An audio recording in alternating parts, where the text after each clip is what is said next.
राजौरी जिले के खवास जोन में शिक्षा व्यवस्था संकट के मुहाने पर है।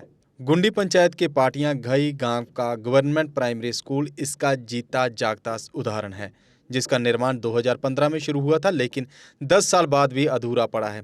उचित बुनियादी ढांचे की कमी के कारण 40 से अधिक छात्रों को पूरे साल खुले आसमान के नीचे कठोर मौसम की स्थिति का सामना करते हुए पढ़ाई करने के लिए मजबूर होना पड़ता है।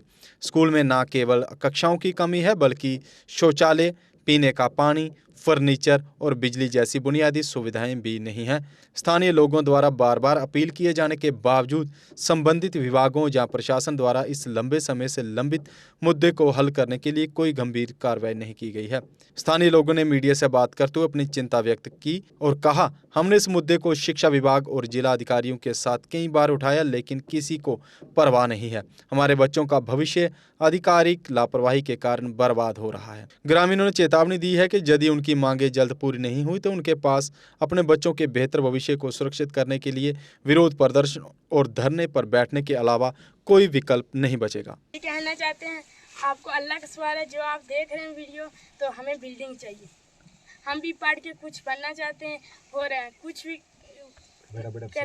अफसर बनने से, जो अफसर देख रहे हैं। मैं Vishnu Kumar Sharma, social activist, block Khawas से, सब डिस्ट्रिक्ट कोटरंका और डिस्ट्रिक्ट रजौरी। आज हम जिस जगह पे खड़े हैं, जगह का नाम है पाटियां घई, प्राइमरी स्कूल है यहाँ पे।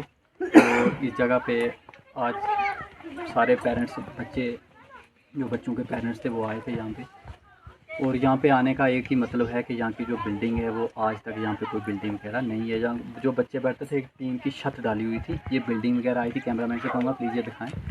पता नहीं ये किस हिसाब से ये बिल्डिंग आई थी, क्या था, ये ईंटें वगैरह थोड़ी सी लगा के, दीवारें लगा के, ये टीन शायद मुझे लगता है किसी ने अपने ही पैसों से डाली होगी, यहाँ के समाजी किसी बंदे ने। तो उसके बाद पीछे से पानी हर साइड से है। यहाँ की कंडीशन आप खुद देख सकते हो, हर साइड से पानी आता था। और बच्चे यहाँ से आज हमने निकाल के किसी दूसरे घर में शिफ्ट किए हैं।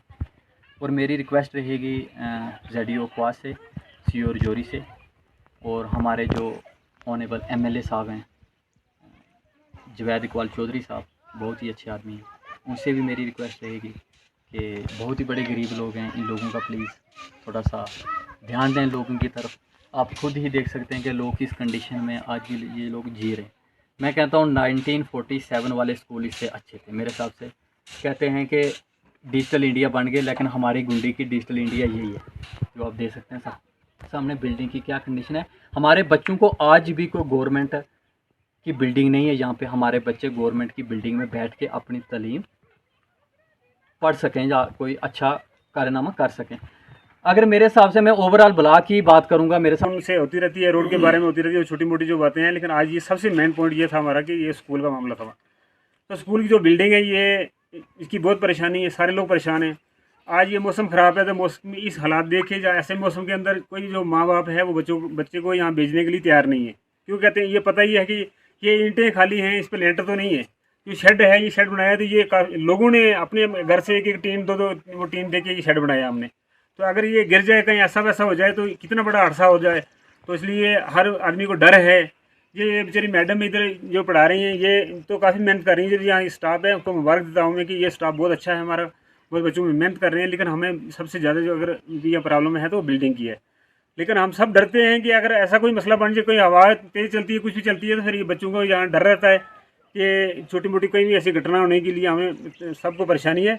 लेकिन सरकार से मेरा ये मुतालबा है जनाब कि पूरी सबसे गुंडी पंचायत हमारी ये है, सबसे दूर दराज, अगर पूरी ब्लॉक खवास के अंदर नहीं कहते, मैं डिस्ट्रिक्ट का कहूँगा कि डिस्ट्रिक्ट के अंदर सबसे दूर दराज पंचायत है हमारी, तो ये गुंडी की है, सबसे पिछड़ी हुई पंचायत है।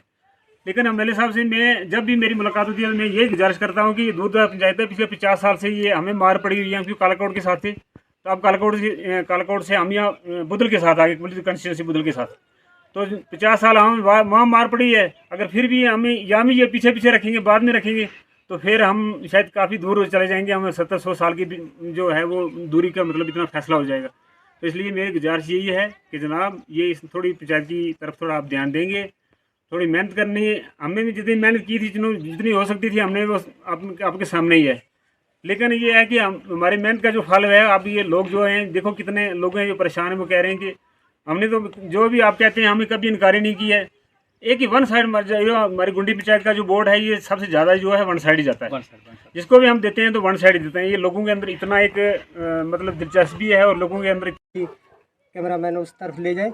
हमारे बच्चे जब यहाँ पे बैठे हैं तो वो तरसते हैं। कभी हमारे को भी यहाँ पे तरस आता है कि हमारे बच्चे किस हालत में जी रहे हैं। हम MLA साहब को कहेंगे, हम जितने एजुकेशन महकमे के जितने ऑफिसर हैं उनको भी मैं कहूँगा, लेकिन जब बारिश होती है तो हमारे बच्चे तरसते हैं। हमारा दिल भी तरस खाता है कि हमारे बच्चे कौन सी हालत में जी रहे।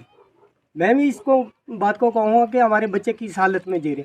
हमारे बच्चे अगर पढ़ते हैं तो पहले नंबर कैमरामैन थोड़ा दिखाइए कि अंदर की हालत देखिए। इससे पे मैं शुक्रिया, खुदा हाफ़िज़। ये देखो, हम गरीब लोग हैं। जब किसी वर्कर कोई MLA कोई कुछ भी आता है वोटों के लिए तो हम लोग टूट पड़ते हैं गुंडी के। इससे पहले भी गुंडी मशहूर है कि सबसे फर्स्ट नंबर पर गुंडी आती है NC में। तो इस दफ़ा भी जावेद साहब ने अच्छे वोट दिए। ये नायब साहब है, इन्होंने बहुत उनकी मदद की, दिन रात नहीं देखा। आज हम क्या बोलें और क्या कहें, लेकिन हमारी अर्ज़ ये है कि हमारे बच्चे छोटे छोटे, कोई वो नांगा सूख टाप से चल के आता है, कोई कहीं से आता है, कोई कहीं से आता है, लेकिन हमारी बिल्डिंग की हालात देखी जाए। इसलिए मेरी अर्ज़ है, आप ऊपर जो भी हमारे मिनिस्टर हैं, जो भी MLA हैं, मैं नहीं एक को कहता हूँ, लेकिन गवर्नमेंट में जितने भी हमारे ऑफिसर हैं उनसे अर्ज़ है मेरी कि हमें ये छोटी सी बिल्डिंग दी जाए और हमारे बच्चे दिन रात धूप में बारिश में बाहर ही बैठते हैं। तो आज विशेष साहब बोल रहे हैं कि एक कमरा हमें चाहिए, तो मेरे पास छोटे छोटे 2 कमरे हैं, तो मैं इन बच्चों के लिए और मैडम जी के लिए एक कमरा दे सकता हूँ, वो भी 2 या 3 महीने के लिए, जब मैं ऊपर से शिफ्ट होकर यहाँ आते। जी का जो मकान है हमारा सब बरादरी का एक फैसला हुआ है। नाइक साहब ने भी बोला है, समाजी लोग थे वो सब ने बोला शरीफ साहब को कि आप प्लीज़ बच्चों के लिए अपना जो सामान वगैरह हमने शिफ्ट करवाया है दूसरे रूम में, और जो टाट वगैरह था एक ही रूम, क्योंकि इसके पास भी 2 ही रूम है बेचारे के पास सारे, तो खुद अभी ये माल पे रहते हैं। एक रूम में सामान सारा शिफ्ट करवा के तो अभी हमने कमरा ये दिलवाया है स्कूल वालों को। तो मैं शरीफ साहब का बहुत बहुत शुक्रिया, किसी लालच के या बिना कुछ सोचे समझे कि किराए मफाद के बिना इसने सोचा कि चलो बच्चों का मसला है बच्चों के लिए। तो मैं शरीफ साहब का बहुत बहुत धन्यवाद हूँ और बहुत बहुत शुक्रगुजार हैं हम शरीफ साहब के सारे। शुक्रिया आपकी बहुत बहुत मेहरबानी।